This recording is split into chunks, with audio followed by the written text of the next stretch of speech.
परेशानियों का आलम है तो उसको इधर उधर चक्कर लगाने की जरूरत नहीं है, उसको भटकने की जरूरत नहीं है, बल्कि अपने अकीदे को मजबूत करे और अपने यकीन को अच्छा करे। और यकीन कामिल के साथ जब वो अल्लाह तबारक व तआला की बारगाह में झुकता है और जब वो सरबा सुजूद होता है तो अल्लाह तबारक व तआला उसकी मदद के लिए, उसकी रहनुमाई के लिए, उसकी परेशानी दूर करने के लिए अर्शे आदम से मलाइका को मलाइका को भेज देता है। तारीख उठाइए तो आप लोगों को पता चलेगा कि जो लोग साबित कदम रहे, जिन्होंने अल्लाह पर एतमाद किया, अल्लाह पर यकीन किया, अल्लाह पर भरोसा किया, तो कसम उस रब्बे कायनात की, अल्लाह तबारक व तआला ने उनकी मदद की। मैं आपको एक हदीस मुबारका सुनाता हूँ, उसके बाद में मैं अपनी बात को आगे बढ़ाऊंगा। अजीज़ान मिल्लत इस्लामिया, आज हम परेशान क्यों हैं? आज हम परेशान इसलिए हैं कि हम भरोसा अपने बिजनेस पर करते हैं, हम भरोसा अपनी दुकान पर करते हैं, हम भरोसा आदमी पर करते हैं, हम भरोसा अपने मिलने वाले पर करते हैं कि अगर हम पर कोई परेशानी का आलम आएगा तो वो हमारा काम चला देगा, अगर हमारा बिजनेस चलेगा तो हम मालदार हो जाएंगे। लेकिन पहले की तारीखों को आप उठाकर देखिए कि पहले के लोग जो थे वो सिर्फ और सिर्फ अल्लाह पर भरोसा किया करते थे। उनका जो एतमाद था, उनका जो यकीन था वो अल्लाह पर था। अज़ीज़ान मिल्लत इस्लामिया, यहाँ पर मैं आपको एक बात बताना चाहता हूँ। घर का माहौल आप जानते हैं, अगर घर के माहौल के अंदर, अगर घर के अंदर एक दूसरे पर एतमाद ना हो तो उस घर के अंदर मजा नहीं आता है, उस घर के अंदर बेचैनियां हो जाया करती हैं। मियाँ बीबी का रिश्ता एक बहुत ही करीबी रिश्ता है, बहुत खास रिश्ता है, लेकिन अगर मियाँ बीबी में आपस में एक दूसरे पर एतमाद ना हो, एक दूसरे पर यकीन ना हो तो उनकी जिंदगी बेमजा हो जाती है, उनकी जिंदगी बेकैफ हो जाती है। इसी तरीके से अगर कोई किसी का दोस्त है, अगर कोई किसी का पार्टनर है, अगर कोई किसी के साथ में काम करता है और वो दोनों लोग गहरे दोस्त हैं, दोनों में आपस में बहुत गहरी मोहब्बत है, दोनों आपस में पार्टनर हैं, लेकिन अगर उन दोनों को एक दूसरे पर एतमाद नहीं है, एक दूसरे पर यकीन नहीं है तो उन दोनों का काम खराब हो जाता है, उन दोनों की जिंदगी बेचैन हो जाया करती है। इसी तरीके से अज़ीज़ान मिल्लत इस्लामिया, अगर कोई बिजनेसमैन आदमी है, बिजनेसमैन वो आदमी खराब नहीं है जिसका बिजनेस खराब हो गया हो। हाँ, कौन बिजनेसमैन आदमी खराब है? वो बिजनेसमैन आदमी खराब है जिस बिजनेसमैन आदमी का, मार्केट वालों का, जिस बिजनेसमैन पे से एतमाद उठ जाता है, यकीन उठ जाता है तो उसका बिजनेस खराब हो जाता है, उसका बिजनेस बर्बाद हो जाता है। ये तो दुनिया का मामला है, ये दुनिया का माहौल है। अगर एतमाद, मार्केट वालों का एतमाद बिजनेसमैन से उठ गया तो उसका बिजनेस खराब हो जाता है।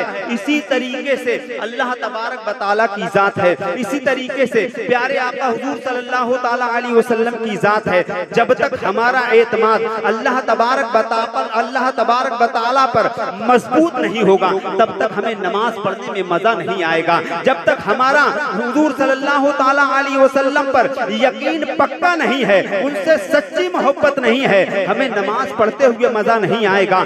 जिस दिन हमें अल्लाह तबारक व तआला की जात पर एतमाद हो गया, हुजूर सल्लल्लाहु तआला अलैहि वसल्लम की जात पर यकीन हो गया, उस दिन हमें नमाज पढ़ते हुए भी मजा आएगा, अल्लाह की राह में खर्च करते हुए भी मजा आएगा। मेरे प्यारे प्यारे इस्लामी भाइयों, मैं आपको बताता हुआ चलता हूँ कि पहले के लोगों का एतमाद कितना मजबूत था, उनका यकीन कितना पुख्ता था। मेरे आका हुजूर सल्लल्लाहु तआला अलैहि वसल्लम की लख्ते जिगर हजरत फातिमा ज़हरा की तबीयत खराब हुई, उनकी तबीयत अलील है। हजरत फातिमा ज़हरा के पास में बैठे हुए हैं। हजरत अली ने हजरत फातिमा ज़हरा से इरशाद फरमाया, ऐ फातिमा, एक मुद्दत हो गई है मेरी तुमसे शादी हुए, लेकिन तुमने आज तक मुझसे कोई चीज तलब नहीं की, आज तक तुमने मुझसे कुछ नहीं मांगा है, आज तुम्हारी तबीयत खराब है, आज तुम्हारी तबीयत बिगड़ी हुई है, बताओ अगर तुम्हारे दिल के अंदर कोई तमन्ना हो, कोई आरज़ू हो तो मैं उसको पूरा कर दूं। तो मेरे आका हुजूर सल्लल्लाहु तआला अलैहि वसल्लम की लख्ते जिगर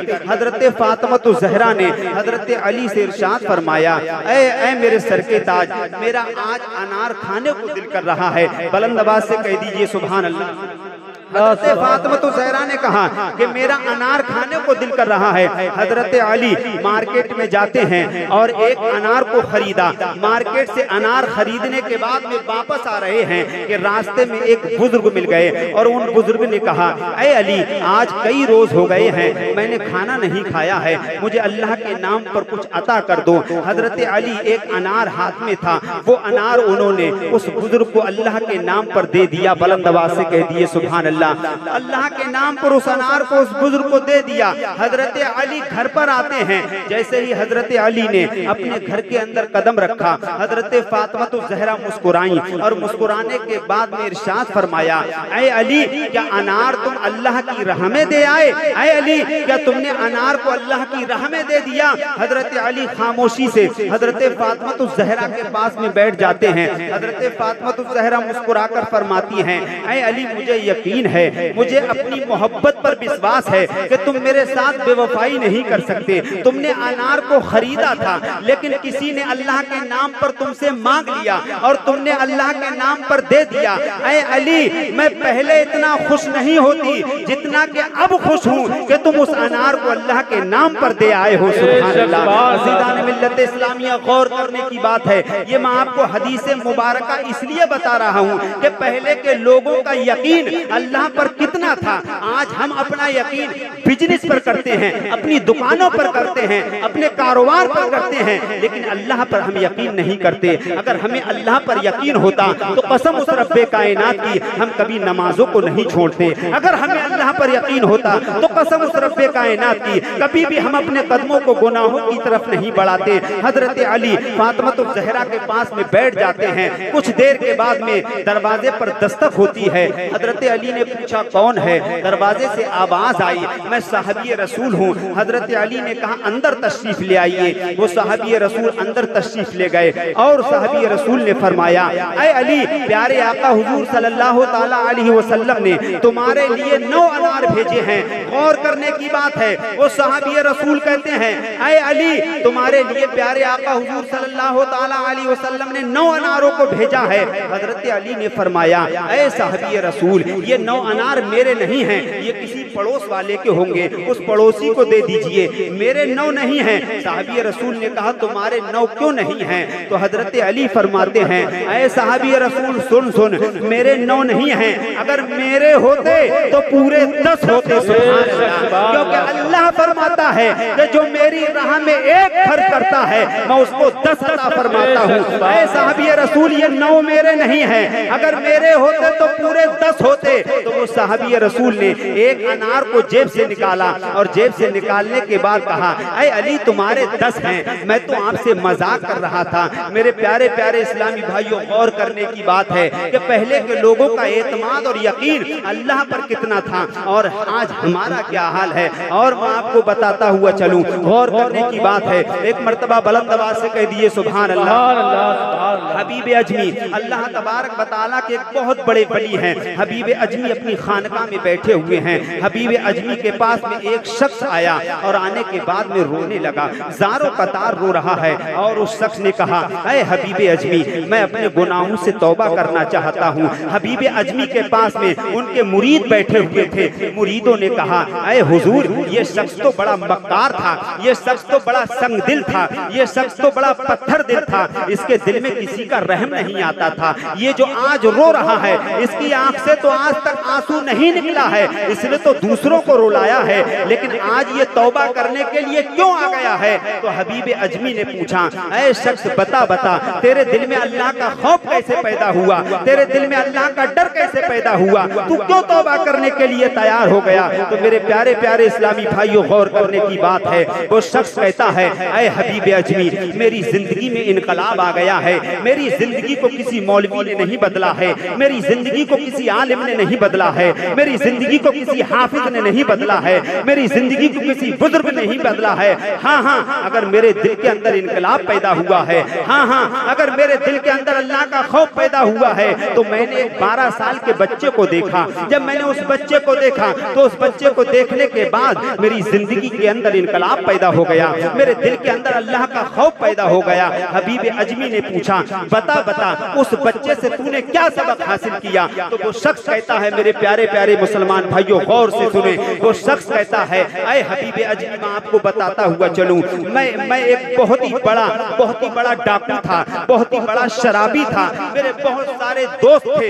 एक दिन मैंने अपनी बीवी से मशवरा किया, ऐ मेरी शरीके हयात, आज मेरे दिल के अंदर तमन्ना है कि मैं अपने सारे दोस्तों को पार्टी देना चाहता हूँ, अपने दोस्तों को दावत देना चाहता हूँ। मेरी बीवी ने कहा ठीक है, आप अपने दोस्तों को दावत दे दीजिए, आप अपने दोस्तों की पार्टी करा दीजिए। मेरी बीवी ने एक पर्चा सामान का बनाया और मुझसे कहा कि कुछ सामान घर के अंदर कम है, जाओ ये सामान बाजार से ले आओ। वो शख्स कहता है, ऐ हबीब अजमी मैंने उस पर्चे को लिया और लेने के बाद में बाजार में चला गया। मैंने बाजार में सारे सामान को खरीदा और खरीदने के बाद में मैं गठरी लेकर एक तरफ खड़ा हुआ था कि कोई मजदूर मिल जाए और मेरा ये सामान घर तक पहुंचा दे। मैं मजदूर की तलाश में खड़ा था, बहुत देर हो गई खड़े खड़े, लेकिन कोई मजदूर नहीं मिल रहा था। मेरे पास में एक 12 साल का बच्चा खड़ा था जो चेहरे से बड़ा हसीन और जमील था, चेहरे से खूबसूरत था। मैंने ये सोचा कि ये किसी अच्छे घराने का बच्चा है,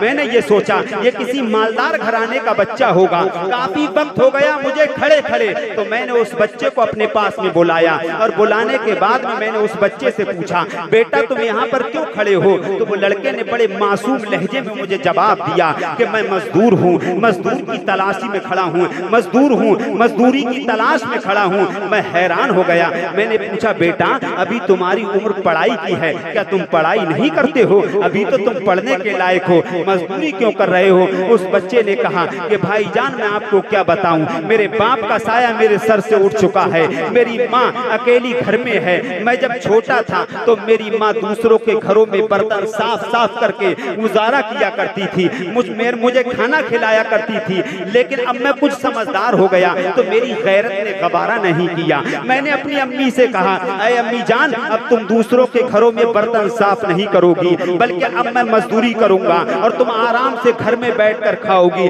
मेरे प्यारे प्यारे इस्लामी भाइयों गौर करने की बात है, पहले के लोगों का कल्चर देखिए और पहले के लोगों की तरबियत देखिए कि पहले के लोग अपने बच्चों की तरबियत कैसे किया करते थे। वो बच्चा कहता है कि मैं मजदूर हूँ, तो उस शख्स ने कहा, बेटा अगर मजदूर हो तो मेरा ये सामान घर तक पहुँचा दोगे? उसने कहा हाँ मैं पहुँचा दूंगा। कहा कितने पैसे लोगे? तो उस बच्चे ने कहा कि मैं 3 दिरहम लूंगा। तो वो शख्स कहने लगा, नहीं मैं तुम्हें 2 दिरहम दूंगा।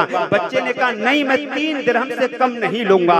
तो उस शख्स ने कहा, बेटा 3 दिरहम से कम क्यों नहीं लोगे? तो वो लड़का कहता है कि 3 दिरहम से कम मैं इसलिए नहीं लूंगा कि मेरे घर का एक दिन का खर्चा 3 दिरहम का है। मेरी माँ कहती है कि बेटा 3 दिरहम का खर्चा है एक दिन का। तो वो शख्स कहता है, बेटा 3 दिरहम तो कभी कभी ऐसा होगा कि तुम 10 बजे तक कमा लेते होगे, कभी ऐसा होगा 12 बजे तक कमा लेते होगे, कभी ऐसा होगा 1 बजे तक कमा लेते होगे, उसके बाद में तुम क्या करते हो? तो बच्चा जवाब देता है कि भाई साहब मेरी माँ की नसीहत है, बेटा जब तुम 3 दिरहम कमा लो तो उसके बाद में घर आ जाना और घर आने के बाद में 3 दिरहम कमाने के बाद घर आ जाना और घर आने के बाद जो तुम्हारा टाइम बचे, जो तुम्हारे टाइम बाकी बचे, उस बाकी टाइम में तुम अपने रब को राजी कर लेना। सुभान अल्लाह। नारे तकबीर, नारे तकबीर,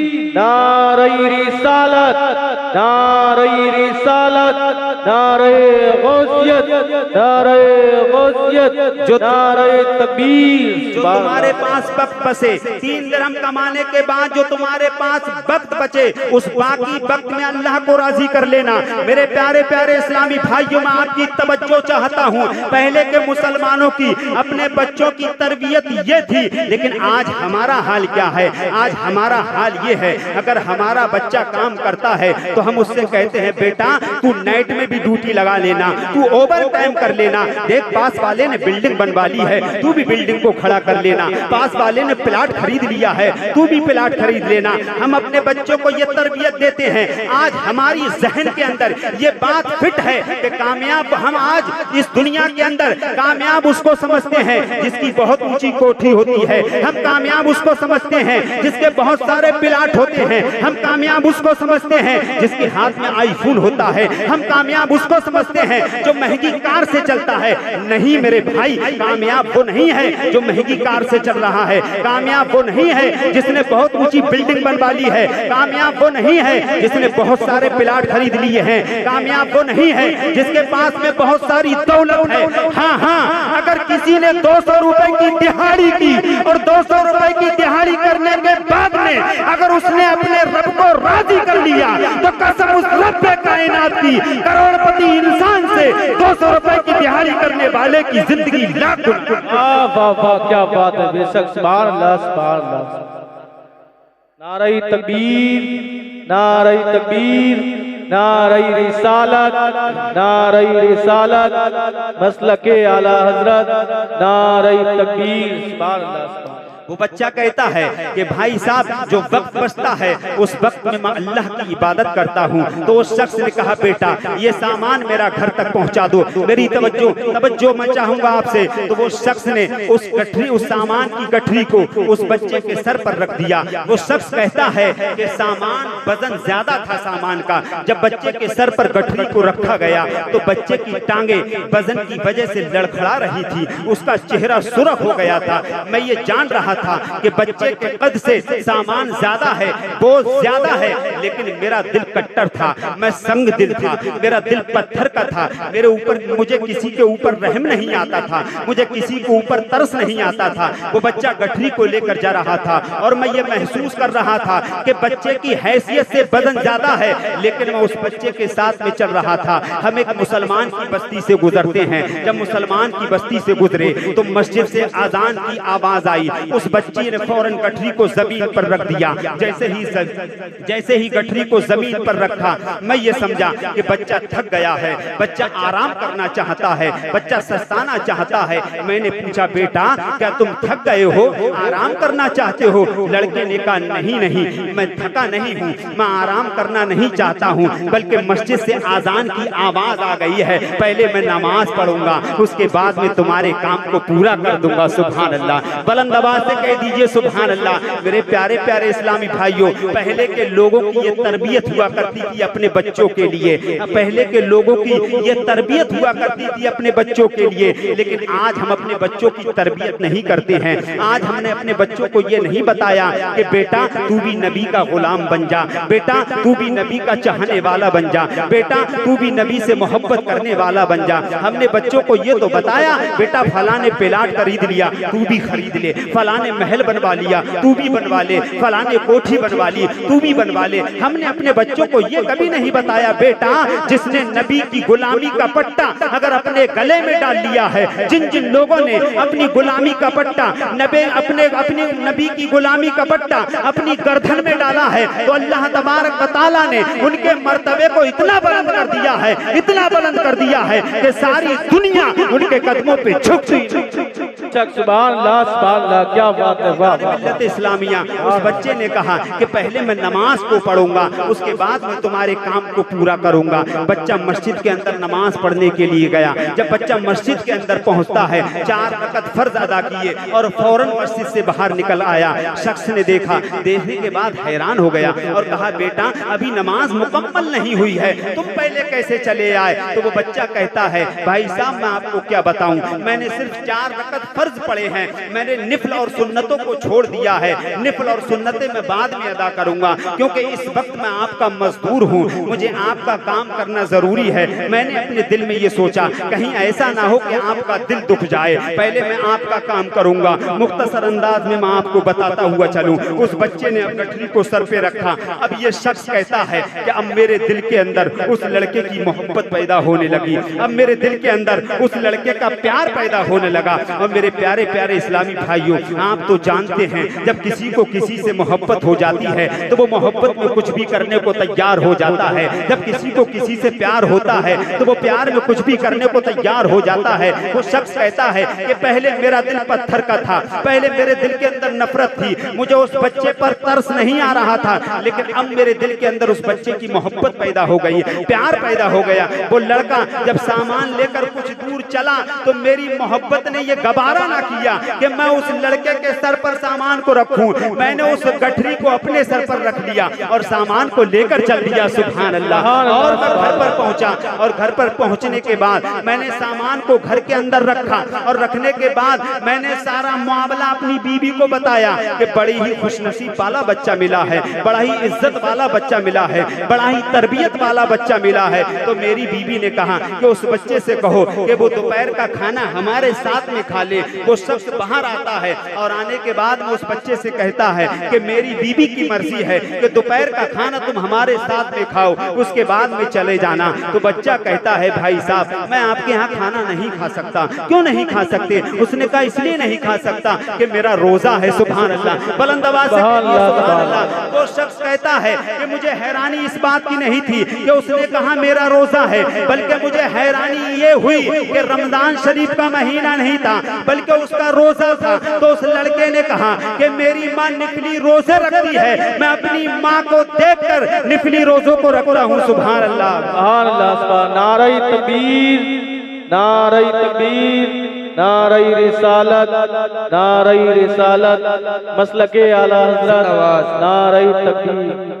बरादरान मिल्लत इस्लामिया, अब उस शख्स ने कहा कि अगर आपका रोजा है तो आप शाम को हमारे साथ इफ्तारी करके चले जाना। मेरे प्यारे प्यारे इस्लामी भाइयों, वो बच्चे से जब कहा गया तो वो बच्चा रुक गया और अब दोनों मियाँ बीबी ने जो दोस्तों की दावत की थी दोस्तों को भूल गए। दोनों मियाँ बीबी उस बच्चे की इफ्तारी तैयार करने में लग गए, उस बच्चे का खाना तैयार करने में लग जाते हैं। शाम का वक्त होता है, बच्चे ने इफ्तारी की, खाना खाया। खाना खाने के बाद में सब लोग अपने अपने कमरे में चले जाते हैं। वो बच्चा भी अपने कमरे में चला गया। मेरे प्यारे प्यारे इस्लामी भाइयों, जब सब लोग अपने अपने कमरे में चले गए तो ये शख्स उठा, इसने थोड़ा सा खाना लिया और खाना लेने के बाद में एक कमरे के अंदर जाता है। उस कमरे के अंदर इसकी एक लड़की थी जो पैरों से लंगड़ी थी, हाथों से लूली थी, आंखों से अंधी थी, पूरा जिस्म उसका बेकार था। उसको खाना खिलाने के लिए कमरे में पहुंचा तो उसकी लड़की ने पूछा अब्बा जान आज बहुत लेट हो गए हो, क्या मामला हुआ? तो इस शख्स ने कहा बेटा अपने घर पर एक मेहमान आया हुआ है, बड़ा ही नेक सीरत मेहमान है, बड़ा ही अच्छा मेहमान है,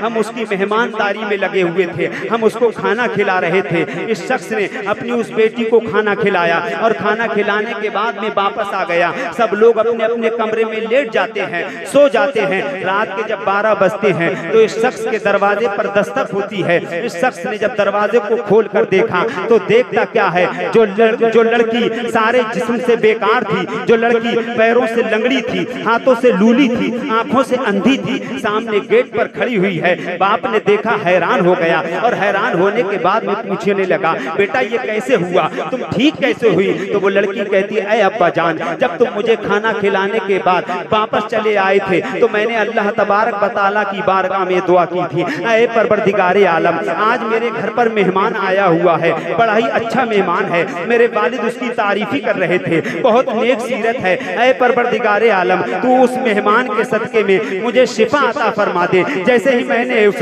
मेहमान का अल्लाह को वास्ता दिया अल्लाह तबारक व तआला ने मुझको सेहत अता फरमा दी। सुभान अल्लाह। अज़ीज़ान मिल्लत इस्लामिया, जब इस शख्स ने इतना सुना, इतना सुनने के बाद जिस कमरे के अंदर वो बच्चा लेटा हुआ था उस कमरे की तरफ ये शख्स दौड़ता है और कमरे को खोल कर देखता है तो देखता क्या है, वहां पर वो बच्चा मौजूद नहीं है, बच्चा वहां पर हाजिर नहीं है, बच्चा वहां से गायब है। लेकिन जिस बिस्तर पर वो लेटा था उस बिस्तर पर एक पर्चा पड़ा हुआ था, उस पर्चे को इस शख्स ने उठाया और उठाने के बाद देखा तो देखता क्या है कि उस पर्चे पर लिखा हुआ है कि तुम अगर तुम हमसे मोहब्बत करते हो, अगर तुम हमसे प्यार करते हो तो तुम अपने गुनाहों से तौबा कर लो, अगर तुम अपने गुनाहों से तौबा कर लोगे तो हमारा वायदा है हम तुमसे हश्र क़यामत के दिन मुलाकात करेंगे। सुभान सुभान अल्लाह। मेरे प्यारे प्यारे इस्लामी भाइयों, ऐसे ही लोगों के मुताल्लिक मेरे अल्लाह तबारक व तआला ने कुरान मजीद में इरशाद फरमाया है, इन्नल्लज़ीना क़ालू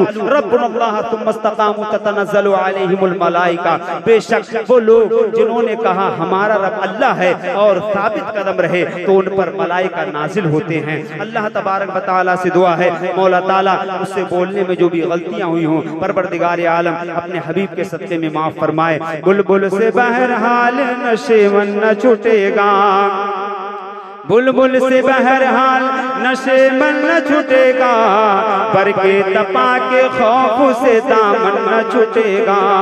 माहौल अगर अपने मवाफिक ये नहीं है या रसूल अल्लाह, माहौल अगर अपने मवाफिक ये नहीं है सरकार मगर आपका दामन न छूटेगा, सरकार मगर आपका दामन न छूटेगा। अस्सलाम वालेकुम।